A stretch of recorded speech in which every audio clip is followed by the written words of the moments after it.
भगवान सब कुछ देख रहे हैं। अगर आप कुछ गलत काम कर रहे हो और ये सोच रहे हो कि मैं ये गलत काम कर लूंगा और इसका किसी को पता भी नहीं चलेगा, तो रुक जाओ, क्योंकि भगवान सब कुछ देख रहे हैं और अंत में इस सब का हिसाब भी उन्हें ही करना है। किसी गांव में दीपक नाम का एक सीधा सादा लड़का रहता था। दीपक बहुत ही साफ दिल का था।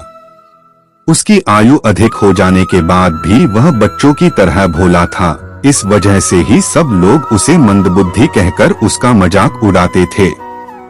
वह जहाँ पर भी कोई काम पकड़ता, थोड़े ही दिन में उसका रोजगार छिन जाता, क्योंकि दुनिया के साथ चलने के लिए कपट बुद्धि जरूरी है। इस तरह कई सारे कामों में हाथ आजमाने के बाद भी वह बेरोजगार ही रह गया और उसके खाने के लाले पड़ गए।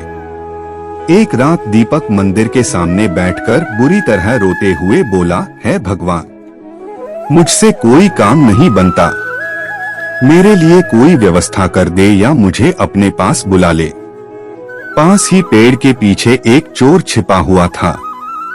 दीपक का रोना सुनकर चोर का दिल पिघल गया और वह उसके पास जाकर बोला, भाई, तुम मेरे साथ चलो और मेरे साथ ही काम करना। दीपक ने पूछा कि आप क्या काम करते हो? चोर ने सीधे सीधे बता दिया कि मैं चोरी करता हूँ। दीपक ने कहा कि मुझे चोरी करना नहीं आता। चोर ने कहा, मैं सिखा दूंगा, तुम उसकी चिंता मत करो। दीपक और चोर दोनों साथ में चल पड़े। रास्ते में चोर खलिहान में अनाज चुराने घुसा। उसने दीपक को एक पेड़ पर चढ़ा दिया और कहा कि अगर खेत का मालिक आता दिखाई पड़े तो मुझे तुरंत आवाज लगा देना। अभी चोर खलिहान में घुसा ही था कि दीपक जोर जोर से चिल्लाने लगा, मालिक देख रहा है, मालिक देख रहा है। उसकी आवाज सुनकर चोर झटपट भागकर खड़ा हुआ। जरा दूर जाकर चोर ने पूछा कि मैं तो सब देखकर अंदर घुसा था, इतनी जल्दी खेत का मालिक कैसे आ गया? तुमने उसे कितनी दूर देखा था? दीपक ने कहा, मैंने खेत के मालिक को थोड़े ही देखा, मैंने तो दुनिया के मालिक को देखा। उसकी नजर से कुछ नहीं छिपता। भले ही खेत के मालिक ने नहीं देखा, पर दुनिया का मालिक तो देख रहा है ना। आखिरी हिसाब तो उसी को करना है ना। दीपक की बातें सुनकर चोर हक्का बक्का रह गया। उसकी आंखों में आंसू आ गए। उसने कहा, भाई, सब मुझे बोलते रहे कि यह काम गलत है।